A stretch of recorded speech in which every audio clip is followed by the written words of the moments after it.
And now on Nights with Steve Price from the 50-Up Club, Christopher Zinn. Evening to you, Mr. Zinn. Yes, good evening, Steve. My mother's in her early 80s and has a Facebook page. I don't. Well, look, she's not alone. There's plenty of older people, Facebook particularly in terms of the social media that they like, because it's simple and it's easy. So I think this idea that somehow most or a lot of older people are some sort of allergy to social media and everything is a bit overstated. Yeah, it's rubbish, isn't it? So ACMA's put out, the reason I raise that is ACMA's put out a study. They've looked at the amount of online engagement by people over, not 50, but over 65, and they've found some pretty remarkable things. It is, and I think it is that the vast majority of older Australians participate and engage online. And certainly while they're not at the very high levels of younger people, the proportion is actually growing. So 79% of older Australians reported being on the net sometime in the recent past, and that's compared to about 57% of their counterparts in the US and the UK. So we know that we're early adopters of technology, but that's certainly the case with older Australians as well. One of the great things about new technology for older people is it has allowed them to keep in contact with their children and with their grandchildren on a regular basis easily. Now, the grandchildren and the children might not want to constantly be taking text messages from grandma or getting pictures of the latest bowling club event, but it makes them feel, I presume it makes them feel, much more connected. Exactly, and look, as we have a more mobile society where, family is scattered whither and hither around the country and overseas, that's precisely when these kind of communication apps like Skype and Facebook Messenger really are so useful, and they're very easy to use as well. So that's exactly one of the examples of how this technology really does help people stay together. So has ACMA found that the older Australians are using a particular type of digital device, or are they using all of them? Mainly it's the desktop computer, so it's still there. But tablets is really growing. So at home, as I said, desktops and then laptops, about 27%. You know why tablets are growing?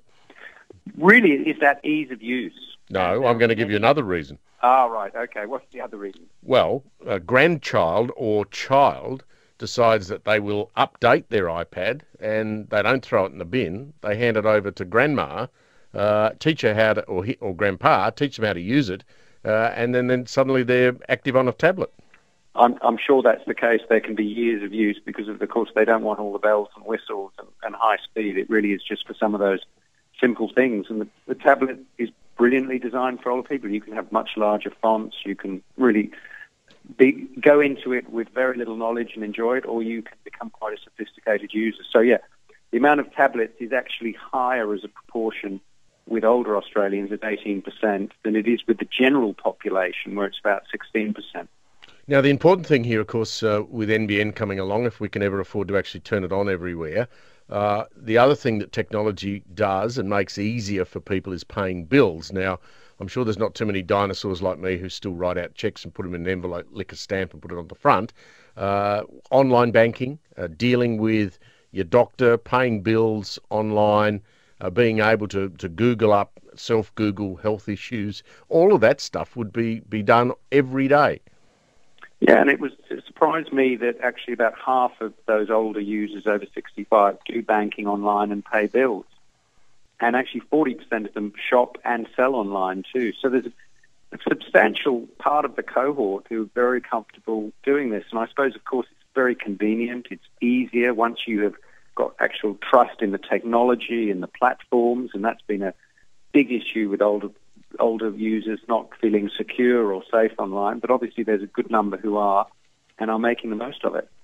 So the other issue, of course, with all of this is that the government, I think I'm right in remembering this during the election campaign or in the budget, was it? Did they pledge quite a large amount of money? It was early in the election campaign. And how much? $50 million. So this is for new programs to help older Australians participate more in the digital economy and feel safer online. And this is really for people who already have some of these devices to be able to use them more sensibly. So look, that's a start. I don't know how far 50 million will actually go. Have you worked out how they're going to use it? Well, it hasn't. There's been no more detail about that. They will be working with other, groups that are already on the ground delivering services. So that's how it should happen. But look, sometimes in libraries do some very good work helping older people use computers and be more confident and increase their capacity online.